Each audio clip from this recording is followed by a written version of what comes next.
हिंदुस्तान में वैसे तो बहुत सी पर्सनैलिटीज पाई जाती हैं, ये सिर्फ हिंदू स्टोरीज में, माइथोलॉजीज में ही पाया जाता है। इनका जिक्र जो है ना वो जो पैरेलल स्ट्रीम आ रही है हिस्ट्री की उसमें नहीं मिलता। और कहा जाए तो दुनिया का पहला पॉलिटिकल साइंस एक्सपर्ट था जिसने उस दौर में पॉलिटिकल साइंस में एक पूरी किताब लिख दी। वो शख्स था जिसने एक गडरिया को उठा के हिंदुस्तान की अजीम सल्तनत कायम कर दी।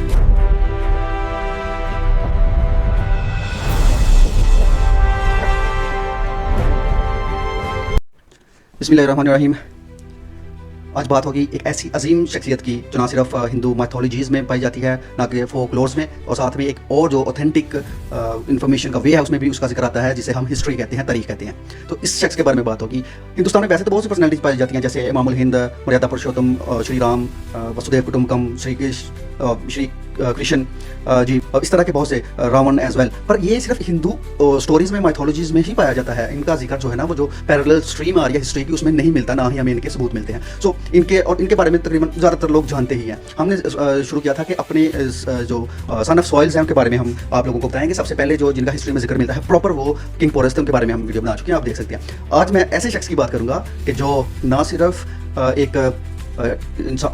एक प्रोफेसर था, ना सिर्फ एक उस्ताद था, बल्कि वो एक बहुत बड़ा, और कहा जाए तो दुनिया का पहला पॉलिटिकल साइंस एक्सपर्ट था। उसको दुनिया का पहला पॉलिटिकल साइंस एक्सपर्ट मानते हैं लोग। ये वो था जिसने अपनी अना की खातर एक पूरे उस वक्त के सुपर पावर, एक पूरी रियासत को तहते कर दिया, और तलवार से नहीं, सिर्फ अपनी पॉलिटिकल साइंस थिंकिंग और अपनी कलम के जरिए। ये वो शख्स था जिसने उस दौर में पॉलिटिकल साइंस में एक पूरी किताब लिख दी। इस किताब का नाम था अर्थशास्त्र, और अर्थशास्त्र का मतलब होता है वेल्थ, पैसे इकट्ठे करने की साइंस। इसे संस्कृत में इसका ये जवाब होता है। और ये वो शख्स था जिसने पहली दफ़ा मुत्तहिदा हिंदुस्तान, अखंड भारत का जो है ना वो न सिर्फ ख्वाब देखा, बल्कि उस पर मेहनत की और फिर उसको एग्जीक्यूट किया, और उसमें कामयाब भी हुआ। हम जिक्र कर रहे हैं आचार्य पंडित चाणक्य कौटिल्य की। तो ये एक हिंदुस्तानी थे, और कहा जाता है कि इनकी पैदाइश जो है ना वो टेक्सला में हुई थी। टेक्सला जो जिसे तक्षशिला कहा जाता था, और मैं भी वैसे वहाँ से पढ़ा हुआ हूँ। जब उनकी जब पैदाइश हुई थी तो उनके पैदा होने के साथ ही उनके मुंह में एक दांत मौजूद था। तो पंडितों ने कहा कि ये बेटा जो है ना वो बड़ा होकर राजा बनेंगे। इसके माँ बाप पंडित थे, पुजारी थे, ब्राह्मण फैमिली से थे, और बड़ी फैमिली जिसको कहा जाता है। तो इनको दुख हुआ, उनका ज़हन ये था कि हम इसको पुरोहित या पंडित बनाएंगे। लेकिन जब वो बड़ा हुआ तो उसने अपनी माँ को रोते हुए देखा, और उसने कहा, वजह पूछी कि आप क्यों रो रही हो? तो उसने कहा कि तू एक दिन बादशाह बन जाएगा, और फिर तू अपनी माँ को बोल जाएगा। साथ में वो रो रही थी। तो इस पर बच्चा जो नौजवान चाणक्य था वो बहुत ज़्यादा जो है ना वो अपनी ममता में, माँ की ममता में आया। उसने पत्थर उठाया और अपना वो वाला दांत तोड़ दिया। उसने कहा, लो अब दांत भी नहीं रहा, मैं बादशाह भी नहीं बनूंगा, और मैं तुम्हें कभी छोड़ के भी नहीं जाऊँगा, छोड़ के भी नहीं जाऊँगा। उनकी इब्तदाई तालीम जो है वो टेक्सला यूनिवर्सिटी से ही हुई थी। टेक्सला उस वक्त जो है ना वो तालीम का हब हुआ करता था पूरी दुनिया का, जैसे आजकल ऑक्सफोर्ड वगैरह है। उन्होंने ना सिर्फ तालीम हासिल की, बल्कि उन्होंने वहाँ पे जो है ना वो एज आ उस्ताद, एज आ टीचर, एज आ पॉलिटिकल एक्सपर्ट जो है ना वहाँ पढ़ाया भी बहुत देर। ये वो दौर था जब सिकंदर आजम ने हिंदुस्तान पर, टेक्सला पर कब्जा किया था, जिसके राजा अम्बी ने रेजिस्टेंस किए बगैर ही उसको जो है ना वो उसका सरेंडर कर दिया। उसके बाद उसने किंग पोरस से जंग की, वहाँ बहुत ज़्यादा हिंदुस्तानियों का जो है ना कत्लेआम हुआ। तो इस सिलसिले में जो चाणक्य थे उनके जहन में जो है ना वो गैर मुल्कियों के लिए बहुत ज़्यादा नफरत बढ़ गई, और उन्होंने सोचा कि ये हमें चाहिए कि हम छोटी छोटी रियासतों को, हिंदुस्तानी रियासतों को मिला के एक अजीम रियासत कायम करें जो इतनी पावरफुल लोग बाहर से आने वालों का मुकाबला आराम से कर सके और अपने लोगों का हिफाजत रख सके। और यही था उनका ख्वाब कि हम अखंड भारत यानी मुत्तहिदा हिंदुस्तान बनाएं। तो उस दौर में कहा जाता है कि चंद्रगुप्त मौर्य बच्चा था, तो उसने कहा अपने उस्ताद को, चाणक्य को, मैंने सिकंदर आजम को देखना है। तो उसने अपने कंधों पर बिठा के उसको खड़ा करके करीब से दिखवाया कि ये है सिकंदर, और एक दिन तूने भी ऐसे ही अजीम बादशाह बनना है।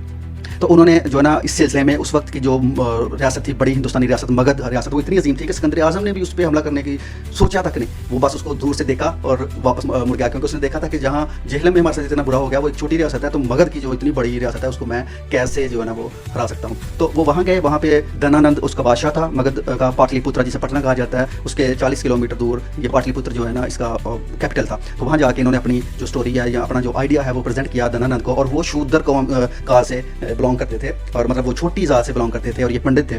तो उन्होंने इसकी ह्यूमिलेट किया दरबार में कि मतलब तू एक पुजारी पंडित मांगने वाला, तू होके बादशाह को बता रहा है कि कैसे हमें करना चाहिए, हमें हिंदुस्तान को कैसे लेके चलना चाहिए, तू कौन? उसने काफ़ी उनको बेइज्जत किया और उनको वहाँ से निकाल दिया। ये उनके दिल पे बात आई, और उन्होंने वहीं पे खड़े होकर अपनी शिखा जो होती है, जो चुटिया होती है पंडितों में, वो खोल ली। और उसको खोलने को बड़ा मायूब समझा जाता है। तो उन्होंने वो जब खोल ली तो उन्होंने कहा कि मैं तब ही बांधूंगा जब तेरा सर्वनाश कर दूंगा, मतलब तेरी पूरी की पूरी हुकूमत जो है ना वो गिरा दूंगा। तो जब इसके बाद जब बादशाह ने उनको गिरफ्तार करने को कहा, तो कहा जाता है है कि बादशाह के ही एक बेटे अदत्ता उसका नाम बताया जाता है, अदत्तानंद, उसने उनको जो है ना वो अपने शरण में रखा, उनको महफूज रखा। तो फिर उन्होंने इस तरह किया कि अदत्तानंद को भी अपनी शागिर्दी में ले लिया, उसे भी लेकर टेक्सला पहुंच गए। अब उनके पास दो शागिर्द हो गए थे, चंद्रगुप्त मौर्य जिसको उन्होंने बकरियां चराते हुए देखा था, वो क्षत्रिय फैमिली से बिलोंग करते थे, उसके वालिद जो है ना वो भी एक जंग में शहीद हुए थे, मारे गए थे। तो वो बकरियां चराते हुए बच्चों के साथ दरबार खेल रहे थे, और वो उनका जो दरबार में बादशाह और फैसला करने का जो अंदाज था वो चाणक्य को बहुत पसंद आया। तो उन्होंने कहा कि मैं इसको, पहले उन्होंने उसको लिया, फिर धनानंद के बेटे, जो उसका बेटा तो था लेकिन लीनेज में मतलब बादशाहत की दौड़ में वो बहुत पीछे था, उसका कोई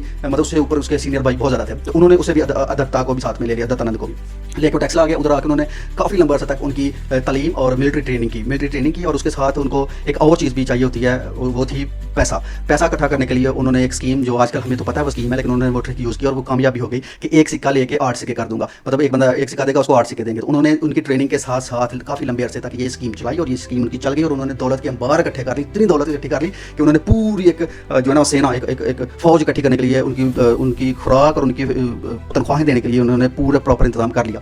तो अब मौका था कि अपना उत्तराधिकारी, मतलब अपना चुनना किसको मैं बादशाह बनाऊंगा। तो उन्होंने ना एक दो कीमती हार दोनों शागिर्दों को दे दिया, और अदत्ता को एक दिन कहा कि जाओ सोते हुए चंद्रगुप्त मौर्य के गले से हार उतार के लेके आओ। जब वो हार उतार के लेने के लिए गया तो चंद्रगुप्त मौर्य जाग गया। इसी तरह कुछ दिनों बाद उन्होंने चंद्रगुप्त मौर्य को कहा कि तुम अदत्तानंद के गले से जो है ना वो हार लेके आओ। तो उसने उसका सर काट दिया और कटे हुए सर के साथ ही हार लेकर उधर चला गया। तो अब एक ही कंटेस्टेंट बचा था, तो उस पर ही उन्होंने मेहनत करनी थी। और वैसे इसमें ये भी कहा जाता है कि क्योंकि वो जात पात को बहुत ज़्यादा प्रेस करते थे, तो कहा जाता है क्योंकि वो शूद्र था अदत्तानंद, तो मे भी उन्होंने जानबूझ के भी उसको जो है ना एलिमिनेट कर दिया हो कि हम क्षत्रिय को लेकर चलेंगे, क्योंकि क्षत्रिय फैमिली को जो है ना वो रूल करने का हक दिया गया है जैनिज्म में भी और हिंदुज्म में भी, क्योंकि चाणक्य तो जैनिज्म थे, जैनी थे, हिंदू नहीं थे। बाहर ये क्लियर कर लेना चाहिए।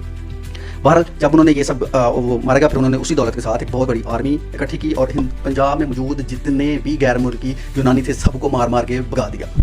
पूरा जो वेस्ट इंडिया था वो सारा का सारा खाली कर दिया। फिर बारी आई मगध अंपायर की, उन्होंने मगध पे हमला कर दिया, लेकिन पहली दफ़ा वो हार गए।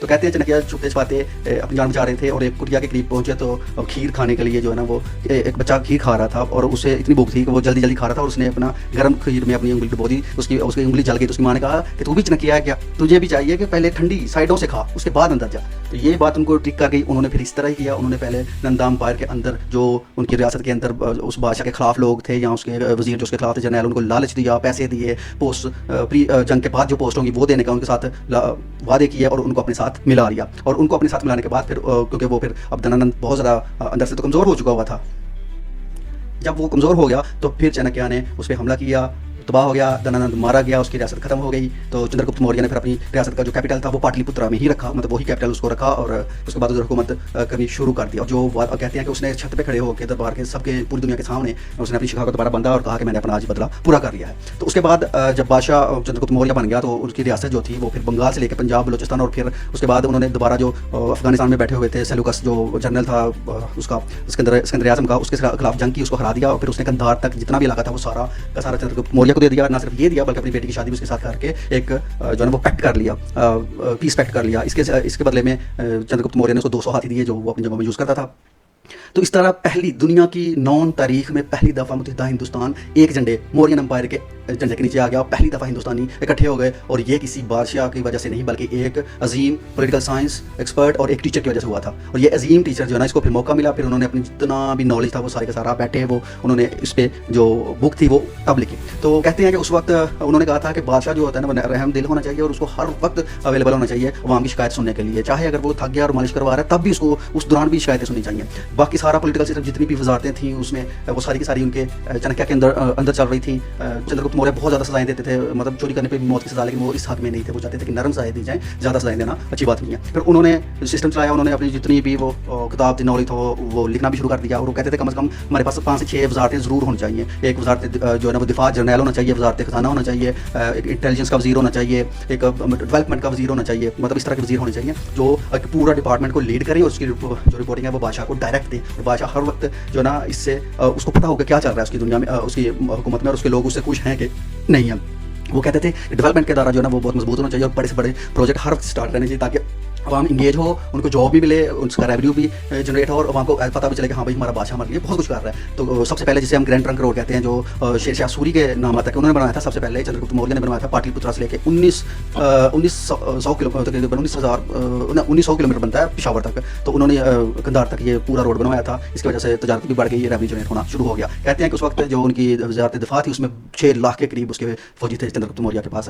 तो इंटेलिजेंस भी वो कहते थे इस तरह होनी चाहिए कि आपके पास एक इंटेलिजेंस इस तरह की होनी चाहिए कि आप ना सिर्फ दुश्मनों का पता हो बल्कि आपको अपने प्यारों, अपनी फैमिली का भी पता हो कि आपकी फैमिली आपके साथ कैसे चल रही है। और आपके पास किराए के कातिल होने चाहिए कि अगर मजबूरन जंग जो है ना वो नागुज़ीर हो चुकी है तो आप उन किराए के कातिलों को बेच के उसके बादशाह को ही कत्ल करवा दें ताकि जंग टल जाए। फिर वो ये कहते थे कि इंटेलिजेंट होना चाहिए बादशाह, आशिक नहीं होना चाहिए बादशाह, बुज़दिल नहीं होना चाहिए बादशाह, और हर वक्त अवाम की खिदमत और उनको अमीर करने के लिए जो मुसलसल कोशिश करने वाला बादशाह होना चाहिए। वो कहते हैं कि अगर आपको पहले से ही अपना दिफा मजबूत कर लेना चाहिए एज़ कम्पेयर टू के बाद में आप पे मुसीबत आए और आपके पास तैयारी का टाइम ना हो। वो कहते हैं कि अगर जालिम बादशाह और ताकतवर बादशाह हो और वो आपसे बहुत ज़्यादा ताकतवर हो और एक तरफ एक कमज़ोर बादशाह जिसको आप आराम से हरा सकते हैं लेकिन वो रहमदिल हो, तो उसके साथ पंगा नहीं लेना, जालिम के साथ पंगा ले लेना, क्योंकि जब आप रहमदिल बादशाह के साथ जंग लड़ने जाओगे तो उसकी राया, उसकी जो प्रजा है वो उसके साथ खड़ी हो जाएगी, मरते दम तक अपने बादशाह का साथ देगी। लेकिन जालिम बादशाह की आवाम उसके साथ खड़ी नहीं होगी और आप उसको आराम से हरा सकते हैं।